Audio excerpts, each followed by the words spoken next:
ভাই, পূর্ণিমা, কাজী মারুফ, নীরব, অনেক অনেক। এখন কখন আপনি মানে কিভাবে সময় পাস করতেছেন, মানে কোন কোন ছবিগুলো আপনি বানাবেন বা চিন্তা ভাবনা করতেছেন?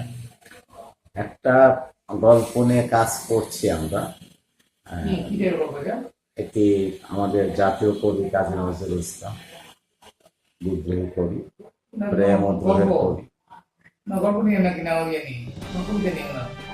ওনার লেখা ছোট গল্প শিল্পীমালা, ওনার এই প্রেমের গল্প, তো নজরুলের এই প্রেমের গল্প শিল্পীমালা, এটির উপর একটা চিত্রনাট্য তৈরি করা হয়েছে।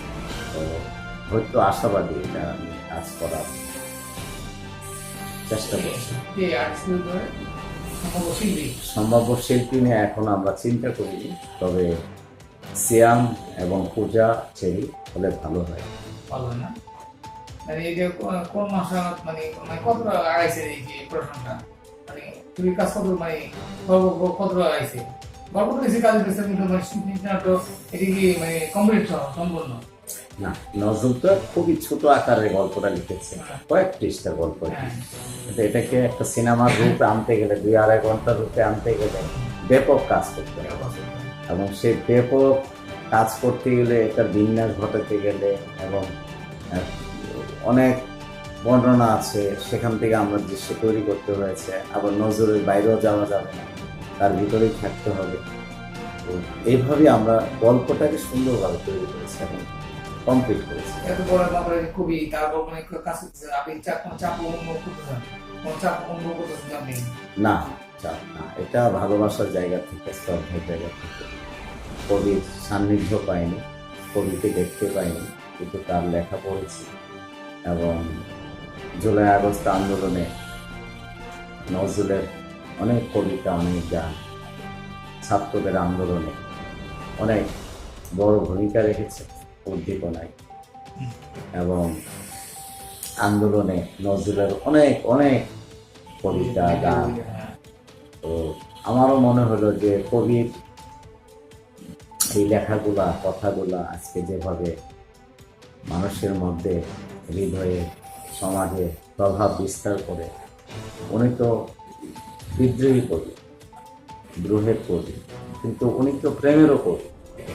ওনার মধ্যে যে একটা প্রেম ছিল, এবং গভীর প্রেমের ভিতর থেকে ওনার যে দর্শন ছিল, এবং তার মধ্যে প্রেমের যে আধ্যাত্মিকতা ছিল, এই বিষয়গুলো ওনার প্রেমের অনেক গানে ফুটে উঠেছে, এবং ওনার অনেক গল্পেও ফুটে উঠেছে। এবং এমনই একটি গল্প আমি ধরেছি, সেটা হচ্ছে শিল্পী। ইসলাম কি চুইবাসে শোভা ও যে এই যে শাস্তি, এটা ওই যে সাহিত্য নিয়ে চুইবা বা যে আপনি এই এটা সাইডে সাহিত্য নিয়ে ছবি তাই না? সেক্ষেত্রে মানে আপনি শুটিংগুলি কোথা করবেন এবং মানে এগুলি করলে কি সিয়াম এবং পূজাকে মানাবে কিনা এই ক্যারেক্টারে? না, চাষি ভাই শাস্তি যে সিনেমাটা তৈরি করেছে, রবীন্দ্রনাথ ঠাকুরের গল্প, সেটাও ছোট গল্প ছিল। শাস্তির নির্মাণ, পরিচালনার শক্তিশালী যে দিক, অসাধারণ।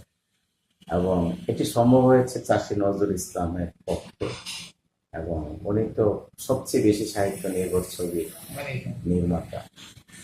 এবং উনি এমন এক প্রখ্যাত, বিখ্যাত এবং কালজয়ী একজন মানুষ, চলচ্চিত্রকার হিসেবে। তো ওনার মতো করে হয়তো আমাদের কারো পক্ষে এইসব চিন্তা সম্ভব হবে না, কিন্তু আমরা আমাদের মতো করে চেষ্টা করবো কিছু তৈরি করার। এবং এই ছবিটির শিল্পীমালা গল্পটির যে লোকেশন বা যে লোকেশন বা এইসব যে দরকার হবে, সেটা হচ্ছে একটা বাংলো বাড়ি, নদী, গ্রামের পথ, গ্রামের বাড়ি। এটা তো 30 দশকের গল্প, তো সেই সময়টাকেও একটু ধরার চেষ্টা করতে হবে। তার জন্য মানিকগঞ্জ, টাঙ্গাইল, সিলেট, আমাদের বিক্রমপুরের একটি এলাকা, এইভাবে খুঁজে নিতে হবে আর কি এলাকাগুলো, মানে মানে আপনার 30 দশকটার ছাপ রাখতে হবে। থাকতে হবে, মানে সেক্ষেত্রে আপনার মানে মানে কোনো ফাইন্যান্সের পাইছে কিনা, ফাইন্যান্সার নাকি আপনার নিজের আপাতত নিজস্ব পড়াশোনা হচ্ছে? আমরা নিজেরাই চেষ্টা করছি, নিজেদের হাউস থেকে করার একটা পরিকল্পনা তৈরি হয়েছে।